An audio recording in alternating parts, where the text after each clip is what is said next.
príde prepad na akciách 20 až 30%, budeš panikáriť alebo nakupovať? Väčšina investorov stratí hlavu, keď trhy krvácajú. Tí najlepší majú pripravený plán dopredu a v tomto videu ti ukážem jednu jednoduchú metódu, ako si nakresliť zóny ešte predtým, ako ten veľký prepad príde, a tam, kde budú všetci panikáriť a predávať, tak tam budeš ty vždy nakupovať.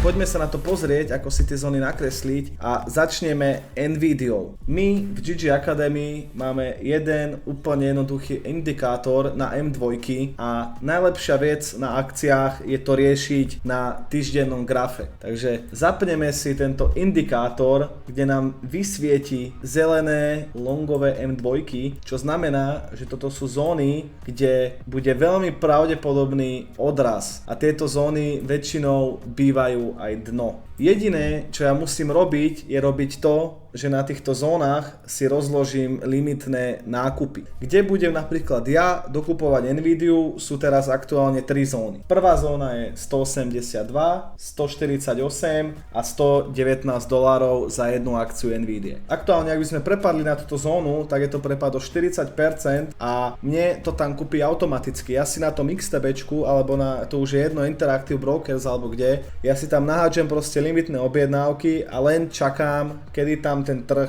spadne.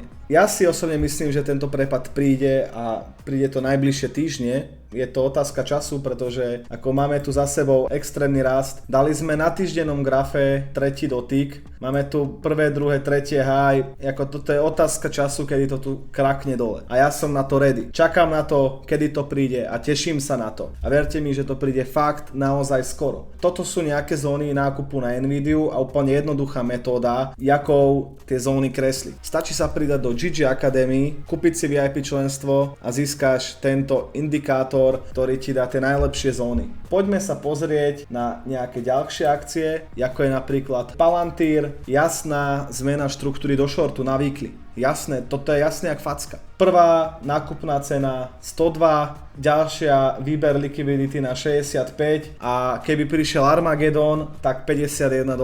Takto jednoducho proste si tu nebudem nič riešiť. Neriešim nič. Proste mám tu zóny, dám si tu limitné objednávky a proste nabombím to tam. Jak by šli akože na 50 a potom na ATH, tak mám 300%. Akože easy money, easy money. Microsoft, pozrite sa na ten Microsoft. Tu akože prišla M2, tu keby mal niekto nákup, tak dal sa tu proste zobrať pohyb sem ako 18% zisk od tej dvojky. Hej? Ale to teraz, ten bull market teraz tu není na porade dňa. Vidíte, kde tu mám tie zóny. Ako ten Microsoft, akože sorry, ale akože ešte ako kľudne môžu 30%. Môžu. A ja si akože aj myslím, že to príde. Ako tento prvý nákup už je dosť solidne dobrý, lebo keď sa na to pozrieme, tak od ATH to máme prepad 37%. To je super. Ale zoberte si, že čo ten retail ako bude robiť, jak padnú o 50%. O 50%. A verte mi, že tuto to veľmi veľa ľudí nakupovalo, veľmi veľa ľudí a veľmi veľa ľudí sa tu teraz popáli. A tak to proste, tak ten trh funguje.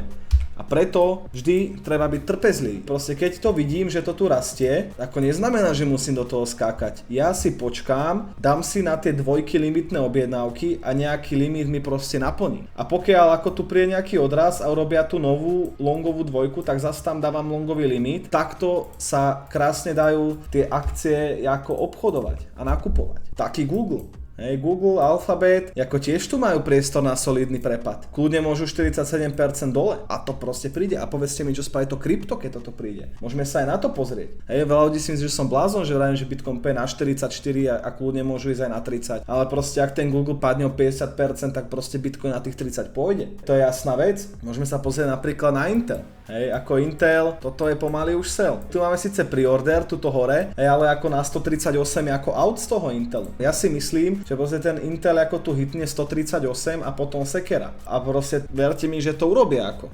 S veľkou pravdepodobnosťou toto proste príde. Toto tu vrátia tú štruktúru. Ale možno to bude za mesiac, možno za 2, ale vrátia to. Takto nejako akcie a poďme si pozrieť teda aj kryptá, keď už sme sa o tom bavili. Čo teraz ten Bitcoin? Keď sa pozrieme na weekly, tak sme na supporte. ale vidíme, že furt ten tretí dotyk tu máme v hre. Buď to tu seknú rovno dolu, pôjdu proste na tých 44 aj s tými akciami spolu, alebo ďalšia možnosť je, že sa vrátime sem na týchto 70, 74, 73, tuto do tej shortovej dvojky, do tejto zóny, ako tu mám nakreslenú a poďme dole odtiaľ. Ale 44 je za mňa akože veľmi pravdepodobný. Ako jak by prišiel nejaký masakér, že Nvidia padne akože extrémne dole, úplne že topov nákup, že najlepšia zóna jaká je týchto 28-29 a kopa ľudí si myslí, že sa to nemôže stať, že to není reálne, aby Bitcoin šiel na 28, na 29 tisíc, že by šiel po 30, že ETF-ka začali na 50 tisícoch. Ten trh to akože vôbec nezaujíma. To si treba uvedomiť. Proste tomu trhu to je úplne jedno. Akože im to úplne uriti. Že vy ste kupovali na 50, že si kupoval na 70, nikoho to proste nezaujíma. Keď si povie BlackRock, že proste ideme to spláchnuť na 28, že tam to nakúpime, tak oni to proste urobia. Keď povie Nvidia o 50% alebo o 40%, tak proste Bitcoin o tých 50% ešte padne. A nikoho to ako nebude zaujímať. Ako vy, ako ľudia, jediné čo môžete proste robiť, je proste nahádzať si tam tie limitné objednávky na tom spote. Kupovať to cez tie ETF na XTB, alebo to je jedno ako aj na Bybite alebo kde, akože reálny Bitcoin, ako to je jediná možnosť. A neposrať sa z toho. Proste mať tam tie nákupy, rozdeliť si tie peniaze, rozumne, ja teraz mám 10 000, chcem to dať do Bitcoinu, tak dobre, ak sa Roman mýli a teraz príde bull market, že 64 000 od ATH není ako zlá cena na prvý nákup. Ako je to 50%, OK, môžem spraviť prvotný nákup, dajme tomu za 2000, tak potom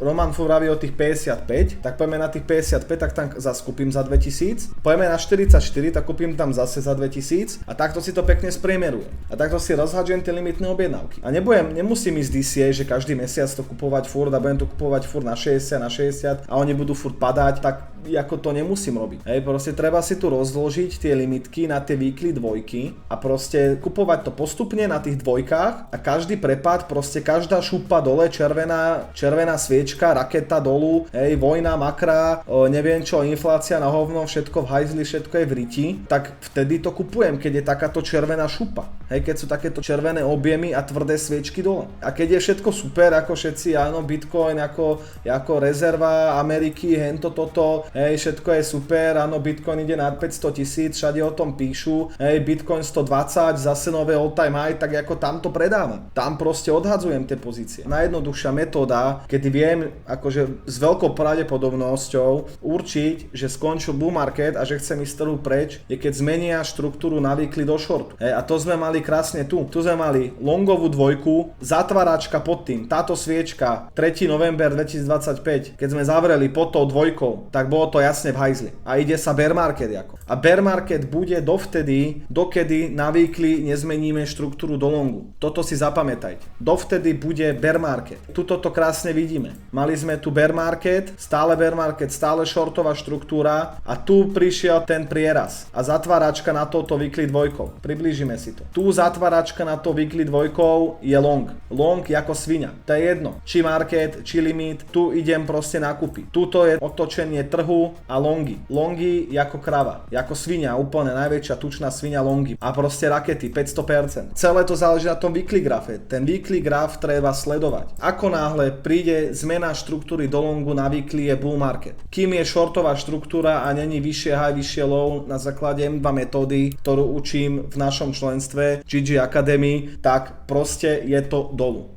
Či sú to akcie, krypto, zlato, ropa, je jedno aký trh. Proste pokiaľ je weekly zmena štruktúry do shortu, hotovo, bull market vybavené, koniec. A kým nezmenia do longu, tak je to proste dolu. Takto jednoducho to viete robiť. Dal som vám fakt, že si myslím, že dobré info a ak chceš ďalšie video, tak daj koment, či sa ti video páčilo, daj odber a daj like a zdieľaj to ďalej. A vidíme sa pri ďalšom videu. Majte sa pekne.